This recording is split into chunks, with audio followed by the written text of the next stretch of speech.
क्या आयुर्वेद के doctor surgery कर सकते हैं? आप कहेंगे नहीं, लेकिन हाँ, आयुर्वेद के डॉक्टर्स सर्जरी कर सकते हैं। ये जनरल, ऑर्थोपेडिक, आँख, कान, नाक और गले की सर्जरी कर सकते हैं।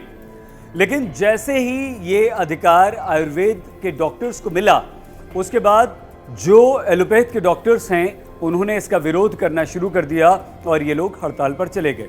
इनकी आपत्ति सिर्फ ये है कि आयुर्वेद के जो डॉक्टर्स हैं वो सर्जरी कैसे कर सकते हैं, जबकि CCIM यानी कि central council of Indian medicine ने एक अधिसूचना जारी करके एलोपैथ की तरह आयुर्वेद के डॉक्टर्स को भी सर्जरी करने का अधिकार दे दिया। और इसी का विरोध अब एलोपैथ के डॉक्टर्स ने करना शुरू कर दिया है और IMA की तरफ से ये हड़ताल भी कर दी गई। आइए अब हम आपको बताएं कि आखिर डॉक्टर्स केंद्र सरकार के इस फैसले के खिलाफ क्यों हैं और उनकी आपत्तियां क्या हैं। Central council of Indian medicine के द्वारा जो अधिसूचना जारी की गई, उसके जरिए भारतीय चिकित्सा पद्धति को विनियमित करने के लिए 39 जनरल सर्जरी प्रक्रियाओं को सूचीबद्ध किया गया और भारतीय चिकित्सा केंद्रीय परिषद विनियम 2016 में संशोधन करते हुए आंख, कान, नाक और गले की 19 सर्जरी को करने की आयुर्वेद के डॉक्टर्स को अनुमति प्रदान की गई। Central council of Indian medicine अब तक आयुर्वेदिक डॉक्टर्स को 58 सर्जरी करने की अनुमति दे चुका है। इनमें से 39 जनरल सर्जरी हैं जिन्हें आयुर्वेद की भाषा में शल्य कहा जाता है। इसके अलावा 19 तरह की सर्जरी नाक, कान, गले और आंख की बीमारियों से जुड़ी हुई हैं जिन्हें शालक्य कहा जाता है। बस विवाद डॉक्टर्स को इसी फैसले को लेकर है।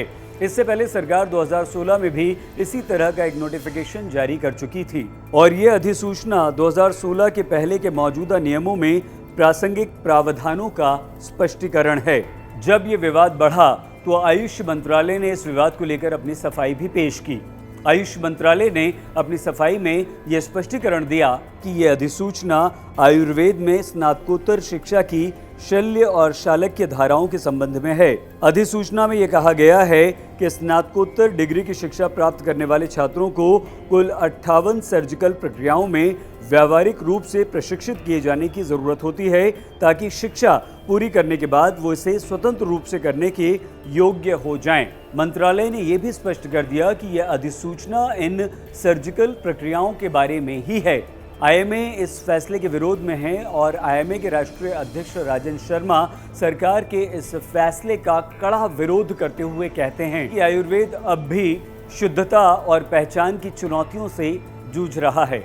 वहीं गाजियाबाद इंडियन मेडिकल एसोसिएशन की जनरल सेक्रेटरी डॉक्टर वाणी पुरी कहती हैं कि मिक्सोपैथी यानी कि एक ऐसी चिकित्सा पद्धति जो मिश्रित है, जिसे खिचड़ी चिकित्सा पद्धति भी कहा जाता है, इससे किसी का भला होने वाला नहीं है और आयुर्वेद को भी डॉक्टर वाणी पुरी इसी कैटेगरी में रखती हैं। डॉक्टर वाणी पुरी ने कहा है कि सरकार को चाहिए कि वो हर एक पद्धति को स्वतंत्र रूप से विकसित करें, न कि विभिन्न चिकित्सा पद्धतियों को आपस में मिला दें। लेकिन अब ये सच्चाई है कि आयुर्वेद के डॉक्टर्स जनरल सर्जरी के अलावा ऑर्थोपेडिक सर्जरी और इसके अलावा आँख, नाक, कान और गले की सर्जरी कर सकते हैं। इसका अधिकार उन्हें मिल चुका है।